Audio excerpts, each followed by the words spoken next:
Hi, my name is Dr. Bellamy, and I'm the Bassoon professor here at Colorado State University.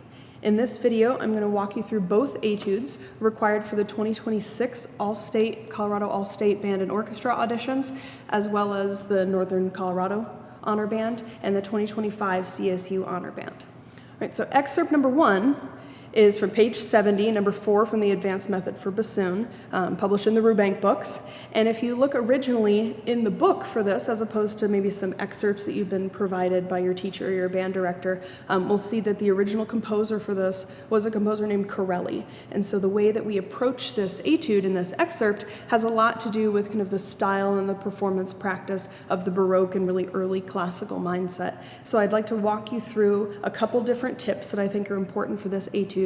One has to do with the rhythm and how we execute the embellishments. So by embellishments, I'm talking both about the 2 times that we have trills marked, so trills in measure 15 and the trill in measure 23, and also those little double turns that we have that are printed as 30-second notes in measure 3 and then halfway through that second phrase.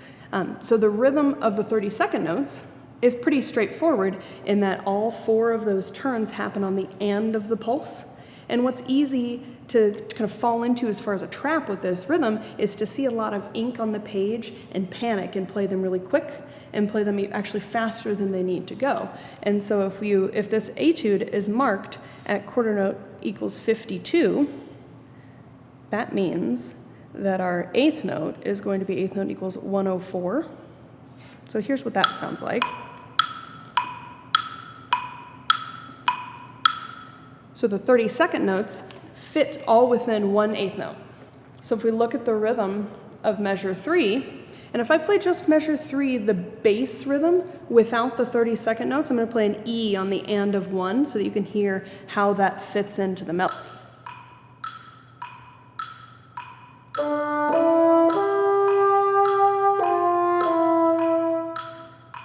And then what I'll strive to do is replace that E with the turn. So instead of, you'll hear, and playing that bass rhythm is one way we can get really successful. We can have a lot of ability to play a lyrical line even though the notes move quickly. I'll give you an example of what that sounds like, the one line lower when the note starts on G. So the outline would be G, A, C.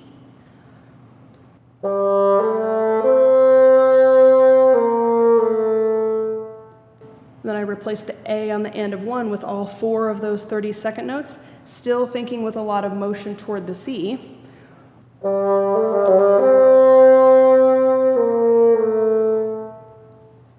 It creates a really lyrical sense to these embellishments. Now the same thing can be applied to both of the trills. And of this time period, the reason that I mention that Baroque performance practice is in this era of music, a trill would have been interpreted to start on the note above the note that's printed, the next note in the key signature, and then the grace note that's at the end of the measure. So I'm looking at what looks like a 16th note grace note at the end of measure 15, for example, would have just been played like a straight 8th note pickup into the last measure.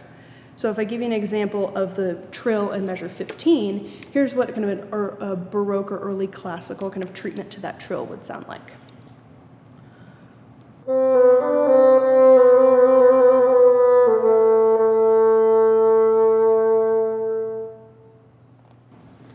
Now if we're interested in really understanding how that works rhythmically, the first note of the trill, the note that's above, you heard me lean on a C, I played it basically like a 16th note on the downbeat of 2, and then the A at the end of the bar was like an 8th note. So I'll actually play both of those, that kind of middle rhythm, without the trill, so you can hear how the C, I lean on the C on the downbeat of beat 2, and then I use the anticipation of that A as a pickup at the end of the bar. So here's the bass rhythm of this embellishment in measure 15 without the trill.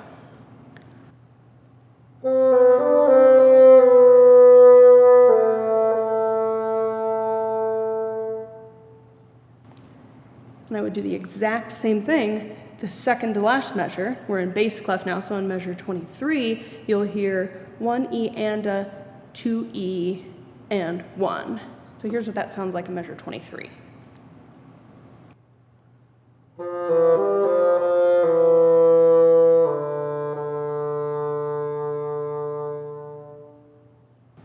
So when I add the trill in, all I do is replace that sustained long note in the middle of those embellishments, and it creates a lingering at the beginning of the trill, and then it slows down gracefully at the end. So here's what measure 23 sounds like, fully fleshed out.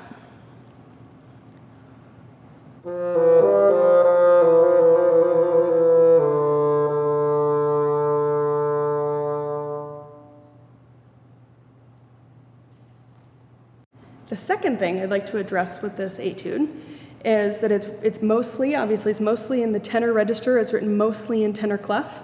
And how we support that register on the bassoon and how we play that in tune and with a rich resonance, and for those of you who are used to using vibrato, it's a little bit different than how we do in the bass register, or if this were written in bass clef. And so what we tend to hear a lot of times with newer players or potentially younger players who are a little less comfortable above the staff, or maybe if you look at tenor clef and it creates some anxiety in your mind and you think because it's written in tenor clef it must be high.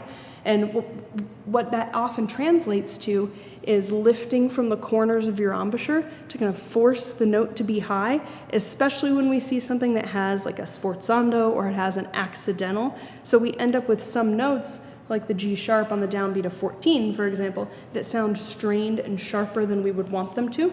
So if I allow that kind of pinching and anxiety to creep into my sound, I might get something at the end of that first line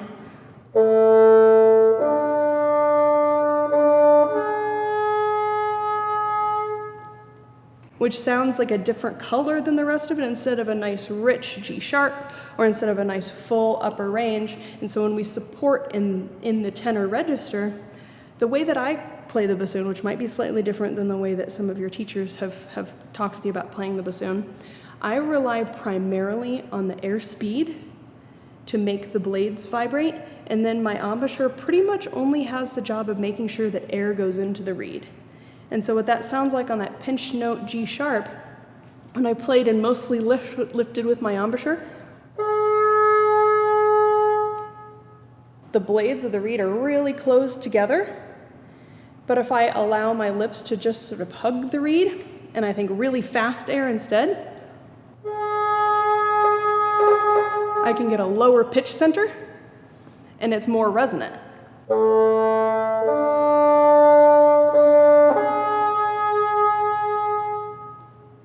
Then there's room for vibrato. When I add vibrato, those little pulses of air, because on bassoon we make vibrato with our air and not with that embouchure, it actually will make a change in the sound, as opposed to if I were so clamped shut, we get a change in pitch instead of a change in dynamic for vibrato. So what I would encourage you to listen to in this etude from a lyrical and an intonation perspective is making sure that you're using air speed to support this tenor register instead of using the corners of your embouchure.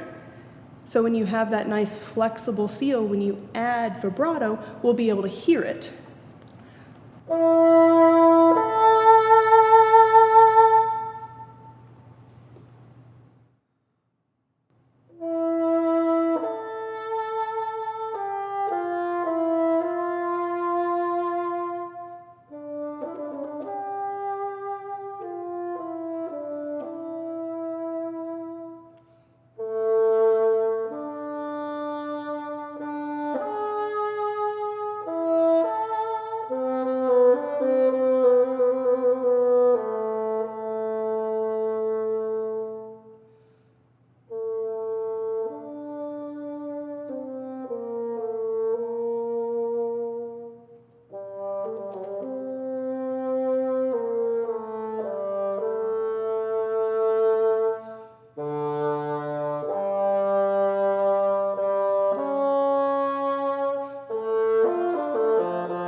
All right, the second excerpt asked from you this year, is also from the Advanced Method for Bassoon, the Rubank book. It's from page 53, number 30. And this one is really interesting. It reminds me a lot of some of the technical and the articulated etudes from the previous couple of years. And there are a few things that, if you've watched those videos, you'll hear me say that sound really familiar, and hopefully a few things that can help you specific to this etude. Now this etude is in B minor. It's got the two sharps, starts on B, ends on B, and it has a lot of passages that alternate between the B minor scale combinations and chromatic scales. And so my first tip for this is actually to not worry so much about the combination of notes specifically on this page, because if you go through and work starting right now, day number one, just on this etude, you'll probably find that there are some measures that feel really easy to play, like measure number one, and there are some measures that look almost exactly the same that feel really strange to play, like maybe number three. And the reason for that is that this etude sequences up the B minor scale, and it uses chromatic scale in passages that start and stop on different notes than on B flat or an A sharp, as is printed in this etude, which is what we as bassoonists are most frequently asked to play when we start on our chromatic scale. And so the first thing that I'd recommend doing is actually playing your, at the very least, B minor scales, B minor, D major scale, and chromatic scales in a modal fashion, so playing in the key signature, but not starting and stopping on that tonic every time. And so one thing that will really help this etude a lot is if you can play, we can just do B natural minor is fine. So just the two sharps, not worrying about that raised leading tone at the top, but playing approximately the speed of this etude. Oh, not a chromatic scale though. That's next. The B minor scale.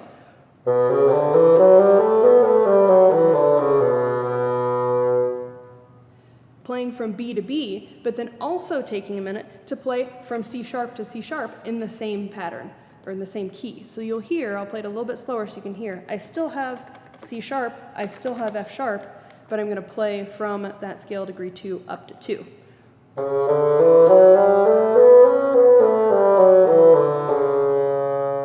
Then the same thing from 3 to 3, which will be the D major scale.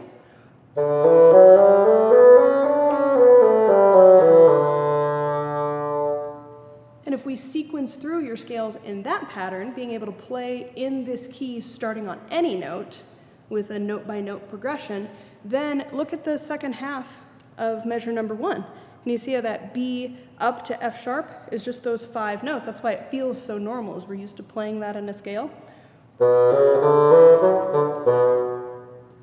And then if you look at measure 3, same pattern, up a step, can start to feel just as natural as when you played it on the tonic. Look at measure 5. That's the exact same thing. Probably a measure that feels a little more idiomatic, feels better under your fingers, because it's in D major. We're comfortable with that. The next one starts on E. And it's really easy for those patterns to feel different one measure to the next if we're only practicing our scales starting on the first note and ending on the repetition of the first note 1 octave higher. So playing your scales in that modal fashion will really help. Similarly, with the chromatic scales, I would highlight which measures are chromatic patterns. It's ones that have all of the accidentals, right? So measure 2 is a descending chromatic pattern, measure 4, measure 6, measure 8, measure 10, then even further into the etude, measure 13, measure 15, measure 17, measure 19. There's a lot of chromatic scales in this. But if we're only used to playing our chromatic scales the way that you're asked to in the scales portion of these auditions, which is at 104 in eighth notes articulated from B flat, it can feel really foreign to see them slurred faster, starting on different notes. So I think it's well worth our practice to play even just 1 octave or part of an octave descending chromatic scale in this range, but starting on every note. So if we use the examples that are in this etude, the first chromatic scale starts on B, So I'm actually going to play a B chromatic scale from B to B.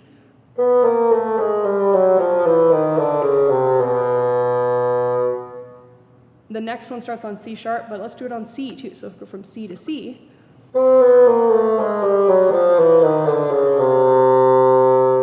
And then C sharp.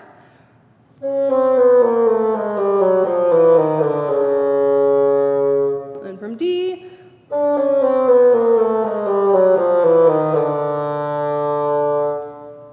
If you play each of those descending, even just that one octave, and then jump ahead, play the ones ascending that are the notes that you start on this etude. I think for our betterment and our growth as musicians and as bassoonists, it's a good idea to do this on every note on the entire range of your instrument, but that's a lot of notes to play before you record these in November, so maybe just the notes you have to start on in this excerpt. Right? So in measure 10, you would play the ascending chromatic scale, starting on A sharp. This one probably feels pretty good.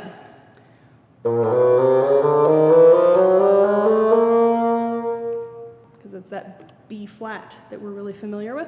But the next time we see it in measure 13, it starts on a B, so let's play it from B to B.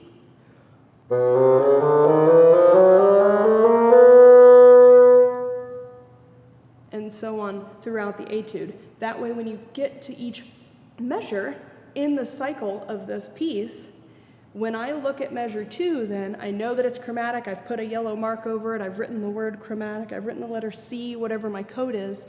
It can tell me that I just have to play the chromatic scale, and I don't have to worry about the literacy issue of reading all of the sharps and translating them to what makes sense in my brain. So my first tip is walking through the scales for this key and the chromatic scale that's used a lot in this etude in a modal fashion, so starting on different notes, not just starting on the notes that we usually start them on, but on every note we play a chromatic pattern. And then the second tip, as is pretty common with these articulated etudes for our all-state patterns here in Colorado, it's pretty quick, it's a lot of staccato, and there's no place to breathe. And so my second tip has to do with how you pace your breathing and how you catch your breath in this etude. So there are a few different things to consider with breath pacing. Number one is that the louder you play, the more air expensive it is, and there's actually no dynamic marking on this. So make sure that you're not playing so soft that the notes don't come out, but this doesn't have to be fortissimo if you can't make it from measure 1 all the way until where you want to breathe without having to take a breath. Right, so pick a smart dynamic that you can pace yourself to where you plan to breathe. Additionally, if you play the staccatos lifted enough, then we have the opportunity to take what's called a catch breath, which is in between two notes when there's not enough of a rest. And so when you hear me run through this, you'll hear me take a couple catch breaths that exist or that I'm placing after a staccato eighth note. And I'll demonstrate one for you right now that would be if you wanted to take a breath at the end of measure 9. It involves playing the staccato note short enough, so it's like a 16th note instead of an 8th note, and then taking a breath that's the duration of that 16th note. So in super slow motion, I'll play measure 9, and what you'll hear, measure 9, the downbeat of 10, what you'll hear is at the end of measure 9, the last 16th note of the measure is going to be a breath. Did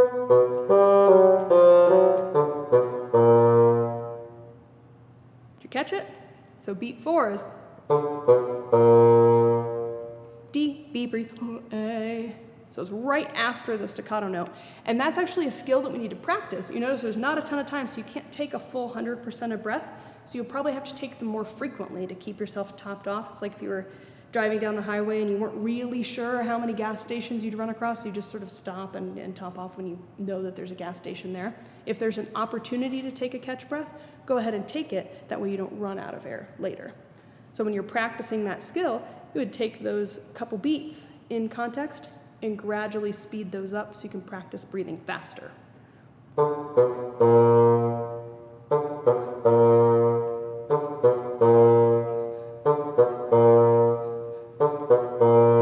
notice I can even take a little sip in between each note if I want to. At some point it gets a little bit ridiculous. But if you have that skill, then you can breathe anywhere there's a staccato and not just anywhere that there's a rest. Or in this etude, since there are no rests, the only place that you absolutely, definitely, really, probably should take a breath is after the quarter note in the downbeat of measure 15. So when you watch me play through this, and what I recommend you try is a good breath before measure 1, use catch breaths among the staccato notes to keep yourself from passing out and from getting completely empty until measure 15, and then a really good breath after that quarter note, and that can last you probably all the way to the end of the etude, if not maybe 1 or 2 catch breaths additionally. I hope this was helpful, and here's a performance of the second etude.